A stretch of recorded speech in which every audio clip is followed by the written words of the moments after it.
Now that the chainstays are in place, it's time to connect the dots between the dropouts and the seat tube. In this video, I'll be bending, mitering, and brazing all the seat stay tubes.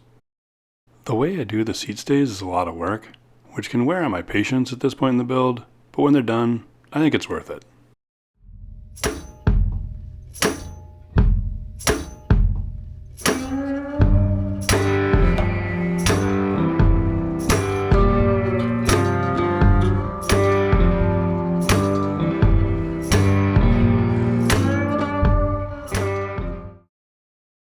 I've always used a Monostay seat stay design because it doesn't require any special mitering.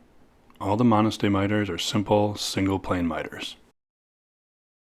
Traditional seat stays are mitered on two different planes. They need to meet the seat tube at a certain angle vertically, but they're also angled in toward the seat tube laterally from the dropouts. Traditional seat stays always seemed like the more difficult option to me, especially on my first few frames.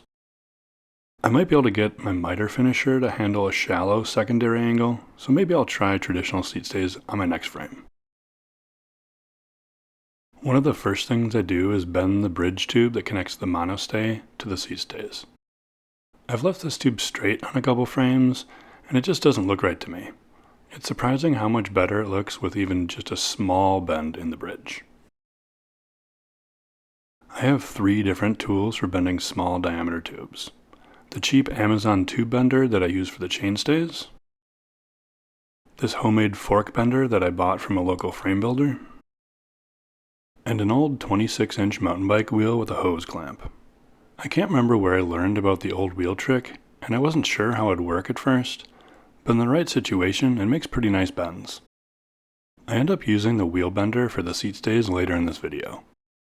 The bridge tube has a wall thickness of 1.2 millimeters, which is too much for the wheel bender to handle, so it was between the other two for this job. I tried both, but I didn't like the smaller bend radius of the Amazon bender.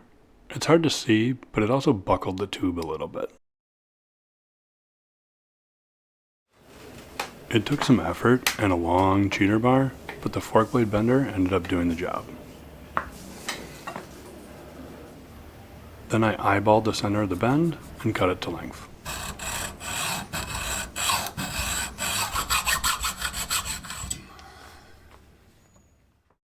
I made a simple fixture from some pieces of 80/20 so that I could mark the Monostay and rough cut it on the seat tube end.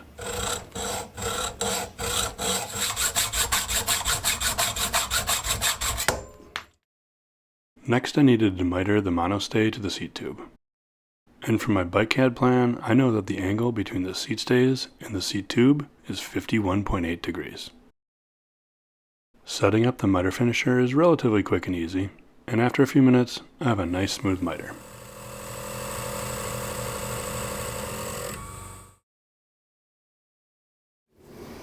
The Monostay is 22.2 millimeters and the bridge is 19, so I use my little arbor press to ovalize the Monostay so it fits better on the smaller diameter bridge.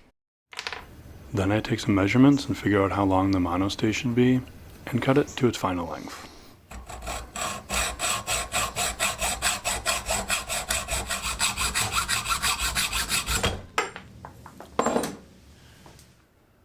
Then it's back to the miter finisher.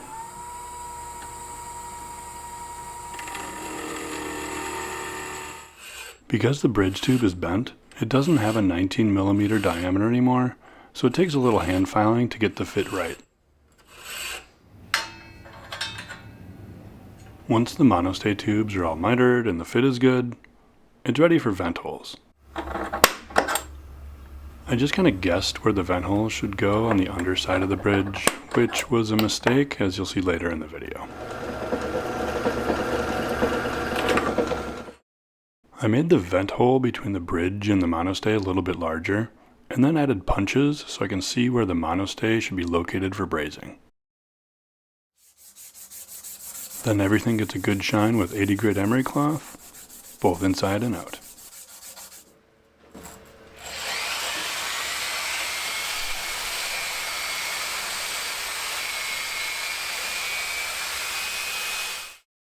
I used my welding table to hold the Monostay and bridge, which did a pretty good job.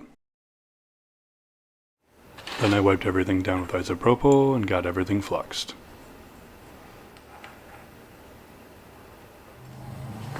I put a small fillet on one side,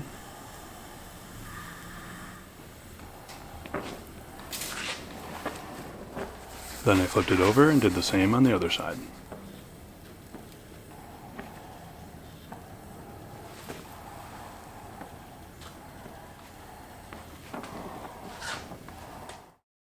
After checking that the fit is good and the monostay is aligned, everything gets wiped down with isopropyl and fluxed inside and out. Like all the other joints, I add a large tack starting on the center line, then the frame gets moved into the park stand to finish the brazing. I'll come back and add larger fillets here when I do the fillets on the front triangle.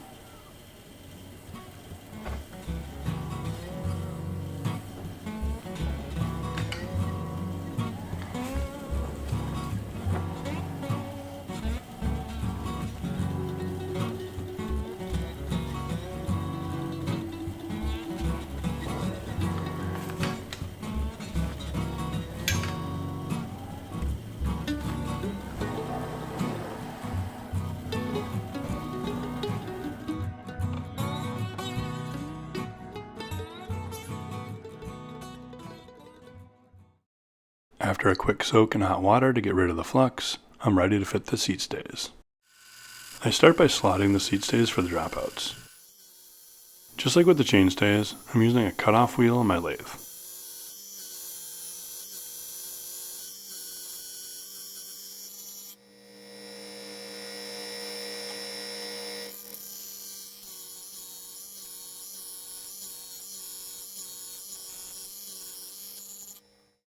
The cutoff wheel in the lathe makes much nicer slots than I could make by hand. I need a slight bend in the seat stays, which is a perfect job for the wheel bender. Slide the end of the stay in the hose clamp and push. The rim does a good job of supporting the tube, and it's a large enough radius that the risk of crimping is pretty low. Now that the stays are bent, I can check tire clearance and cut the bridge to length. Probably should have removed the wheel before doing this, but oh well. The next step is to notch the bottom of the bridge for the stays, and then cut the stays down closer to the correct length, but still a little bit longer than I need. I used a handheld belt sander to miter the seat stay into the bridge. Once that miter is done, I round the ends of the stays to fit inside the bridge. This takes a little back and forth. Shape the end of the stay, check the fit, shape a little more, check it again. I keep doing that until it's a nice tight fit. I've tried a few different ways of fitting the bridge to the stays, and I think this is my favorite so far.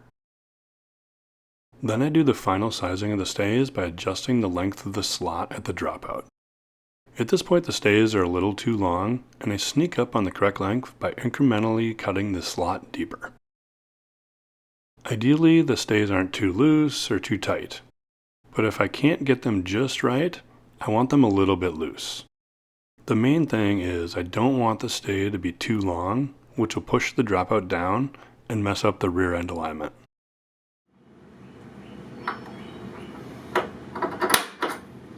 Just like the other tubes, the seat stays get vent holes so the hot gases can escape during brazing and I can soak the flux out. I do the usual number 3 center drill for the top of the seat stays, but the bottom of the stay is small enough where I feel better using a smaller number 2 center drill. Speaking of vent holes, here's what happens when you drill the vent holes early and don't put enough thought into it. I ended up drilling new bridge vent holes further inboard, and then filled these with bronze when I brazed into the seat stays. Time to shine everything up with 80 grit emery cloth, both inside and out. And do one last check of alignment before brazing. 0.4 degrees is definitely close enough for me. I use these stainless steel zip ties from time to time, and they can be pretty handy. You don't have to worry about them melting or burning like rubber bands or leather straps.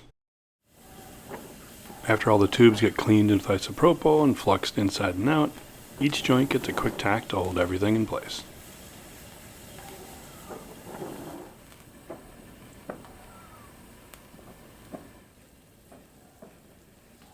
Once the tacks are done, I let it cool, add some fresh flux, and braze all the joints. This is a tough process to film. There's a lot of changing positions for both me and the frame. I need the torch at various angles to the joint, and I need to keep the frame orientated so the gravity will help the process, not hinder it.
Here's the Monostay, the bridge, and the Seatstays all brazed together.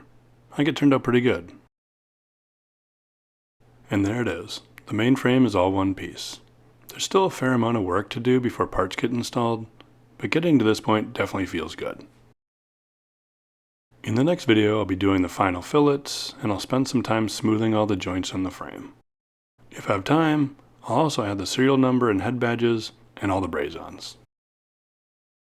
If you want to see how the rest of the build goes, be sure and hit the like and subscribe buttons so you'll see the next video when it's published.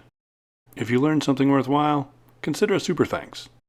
If you haven't watched the other videos in the series, go check them out. Thanks for watching, take care, see you next time.